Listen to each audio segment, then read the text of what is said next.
திருக்குறள் சிந்தனை. கயவர்களின் ஒழுக்கமான வேடமெல்லாம் தீயொழுக்கம் கண்டுபிடிக்கப்பட்டால் அரசனால் தண்டனை வரும் என்று அஞ்சும் அச்சத்தினால் ஏற்படுவதே ஆகும். அந்த அரசனால் வரும் அச்சம் இல்லையாயின் தம்மால் விரும்பப்படும் பயன் விளையுமாயின் அதனால் ஒரு சிறிது ஒழுக்கம் உண்டாகும். ஒழுக்கம் என்னும் ஆசாரம் உயிர்க்கு உயிர்நிலை போன்றது. அது மேன்மக்களிடத்தில் மேவியிருக்கும் மேன்மையுடையதாகும். ஆனால் கயவர்களிடத்தில் அவ்வொழுக்கம் இயல்பாக உண்டாகவே உண்டாகாது.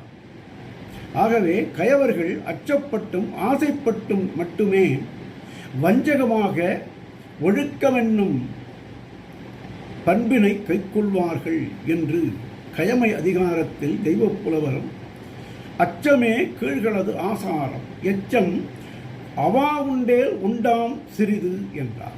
நாளையும் சிந்தி.